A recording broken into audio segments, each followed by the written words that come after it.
Whose streets? Our streets! Whose streets? Our streets! It's pretty fair.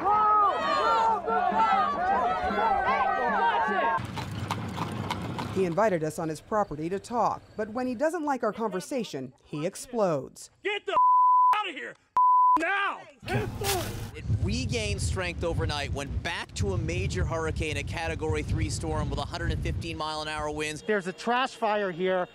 There's another trash fire down the street. There's a fire truck here. At one point, this fire truck couldn't get through because this group of protesters, which has been running around Manhattan from Times Square to Chelsea to now here on 14th Street, basically on their own. It is almost 4 hours now of non-stop snow. The snow is only getting heavier, the wind is only getting stronger, and it is filling up these streets and these sidewalks even faster than they can clear this snow off.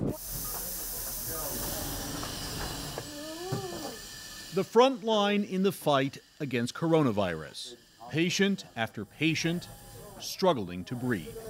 This morning has been brutal. Today is pretty intense. We've had a bunch of people die. You walk in and you feel like you're in a field of dreams. Well, you feel like I better get out of here because the basketball gods are going to play pickup here in a little bit. There are stars, there are star players, but we've seen in college basketball, in the NBA, that when you just put a bunch of stars together, it often doesn't work. You heard that expression, leave your egos at the door. I hate that expression. The surviving roommate opens her door and she sees a man walking toward her. She shuts the door, locks herself in, and police at this point assume he left the scene. She practiced very regularly shooting those guns. It wasn't like she just had them, she knew how to use them. She would say, I feel safe if I'm home and have my guns. Might be getting married, going to be a doctor, and he disappears without a trace. He's seen going into a bar, he's never seen leaving. How do you literally vanish off the face of the earth? Was somebody following him? Did something happen inside the bar? There's so many what ifs. It just adds to this mystery. How did fentanyl come into your life? My first overdose. Your first overdose? First overdose. How many overdoses have there been? 14. Shearer says he was clean for 19 months. Then last December, his grandfather died. Hello, excuse me? The man we're trying to speak with is Mark Reese. I would never talk to you guys. Goodbye.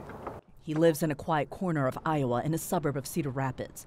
Reese will go to federal prison next month, convicted for threatening to kill an election official. I've been a psychologist in private practice, therapy practice, for over 40 years. In my own private practice, I did see people from this flight. Of course, I'm here in Charlotte, and that's where the flight was going. I sent my husband, Steve, a text message that was just one sentence that said, my flight is crashing, period. And as I was typing it, my seatmate, he said, put that up. He said, you're out of time. And that's a sentence that hit me like a ton of bricks. I was like, really, God? At 37? I'm out of time? I'm not going to be the mother of the bride. It's been about a month since Michael Protzman died, and it's been about 5 months since we were last here in Seattle when we spoke to Michael Protzman's mom. Now, back then she didn't want to show her face on screen, not because she was embarrassed or ashamed, but because she thought it might upset Michael, and she really still wanted her son to come home. Now, things are very different. I'm Colleen, Michael's mom. He really, truly got to the point where he believed that he was doing something that was going to save people somehow. I mean, he truly believed it. Her message to the people who don't believe Michael is dead. Well, his kids got to take his ashes home. I'm sorry that they feel, that they might want to believe that, but I feel that those are the people that want to keep stirring things up. They should stop. They should really stop, yeah. George W. Bush reportedly said after the inauguration, that was some weird shit. Yes. And I said I couldn't have agreed more. You agree with that sentiment? I do. It was so strange. I mean... Will you reveal your sourcing on that? Is she sitting across from me right now? Well, no, I phrased it very delicately. I know that. I would never want to work for Donald Trump, and I would never want him around my kids that I'm teaching. I don't think he's the role model that we need for our country right now. I'd love to work for Donald J. Trump. That would be awesome. And I'm for hire, by the way. You would be great. But you know what? I think, Mary Bradley, this group of Southern ladies have a real hard time with his language. Yeah.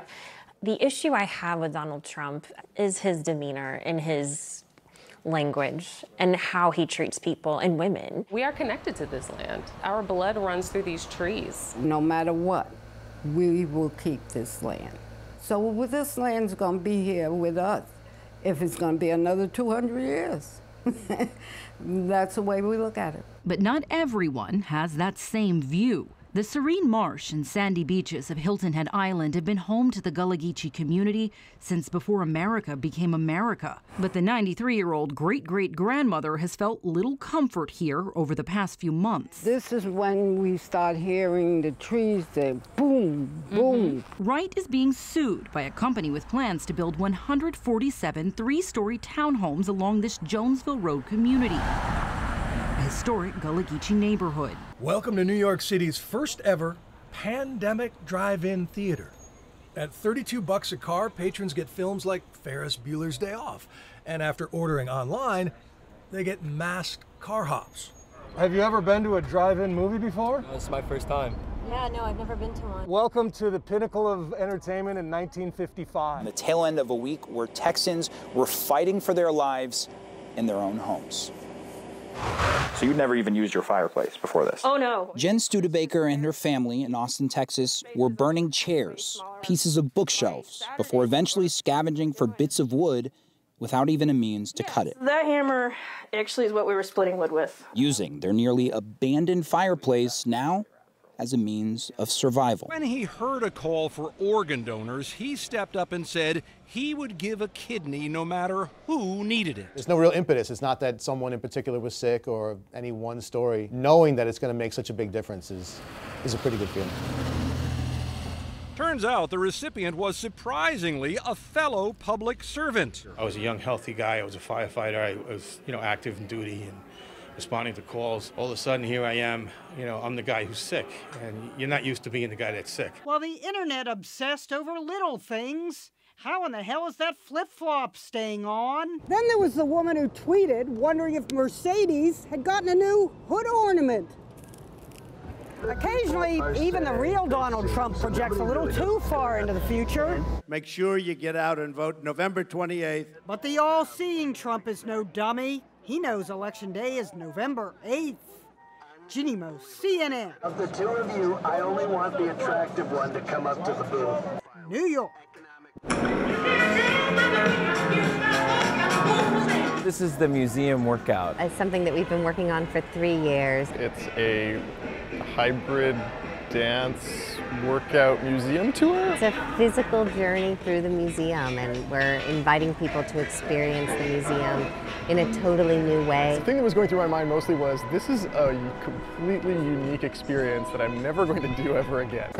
By apparently a bear and her 2 cubs. It looks like claw marks to me. That was the top of my center console. I don't know what they were going after, but there was something that they liked. They took a swipe at that as well. I'm shocked. I didn't imagine that wildlife would have or could have done this. The door doesn't really stay open, and so it locked them in.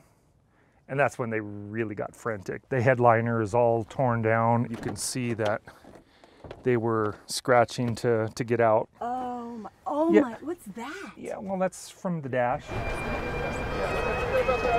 This man served his country, he served his community. For the community to gather today to pay their final respects to himself, it's important to be here. Hey, flag up. Good job, Scout. I'm a Flight for Life pilot. He died in the crash. His body is coming. We're honoring his life. I have a bilateral mastectomy with reconstruction. Even though my scars have faded, it's still the first thing I see when I look in the mirror. We got one cat down. All right. I'm gonna get some beautiful artwork to cover my mastectomy scars. Got a numb spot there. We are transforming their lives through art. Now, today, I can take that back. I can take control back. I can celebrate my body in a way that I choose, that's personal and meaningful to me. Yeah. Okay, sorry, that was a tough one. Tattooing isn't a pleasant experience. It's very painful. It's toe curling time. For real. Almost there, baby. Runners ready, burros ready, go! It's been fun to see how it's going to start off. Let's hear it for the runners! It's interesting. Sometimes it works out like it's supposed to, and sometimes it doesn't. All right, come on, Apache. Oh, boy.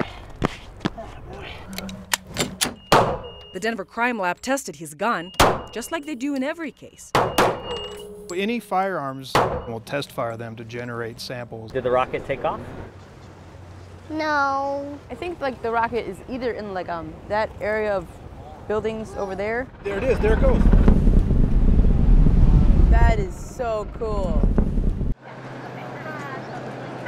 Oh yeah, wonderful. Oh, I love New York, it's fantastic. It's got a buzz about it, which no other place seems to have. Well, it's quite exciting and it's quite noisy.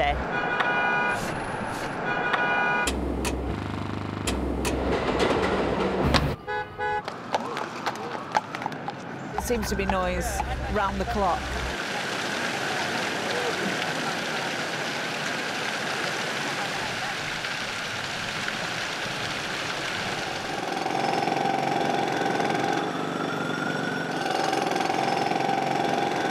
It's a bit much. The ambulances, they're going. This is it. It's there's a lot of sirens. Yeah. Oh, it's a bit over the top, I think. Traffic noise, really, isn't it? That's the main thing. And that's what makes it New York.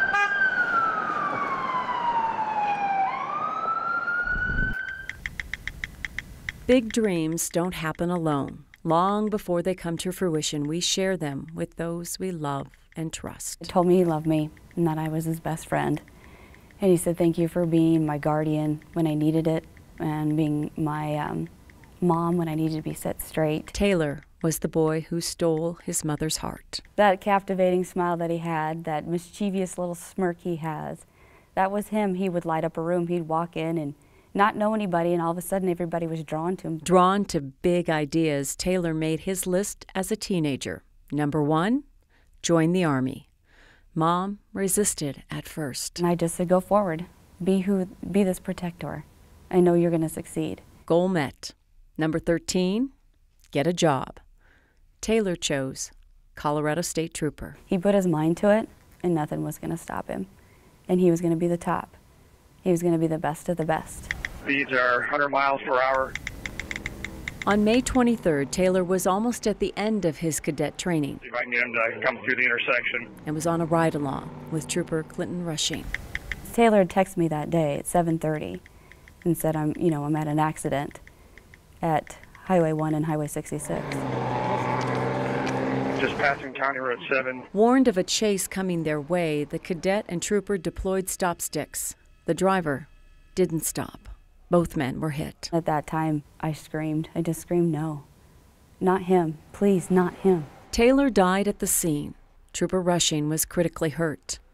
A tow truck driver also there wasn't hurt.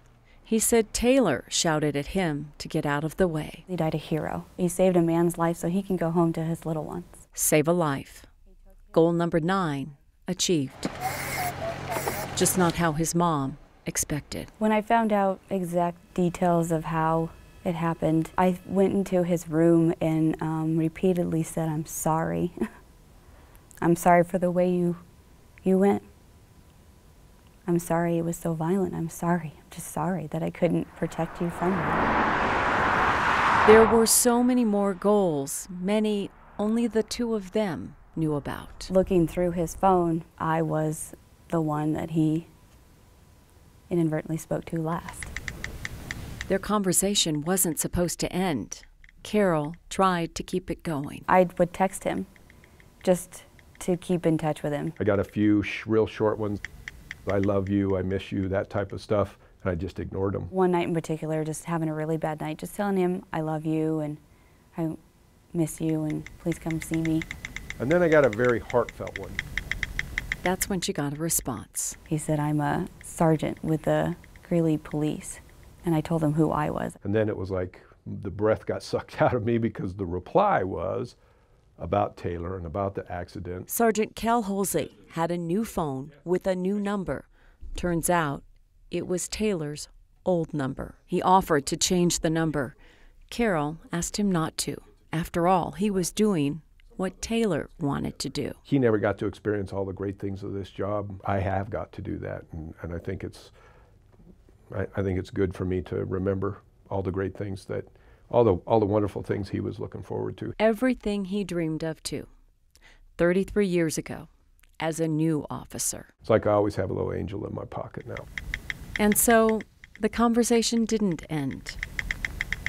And while Taylor never got the chance to reach many of his goals, as fate would have it, he did find a way to accomplish number 22. He's still trying to make a difference. I never want them to forget Taylor Tifo. And so the list goes on.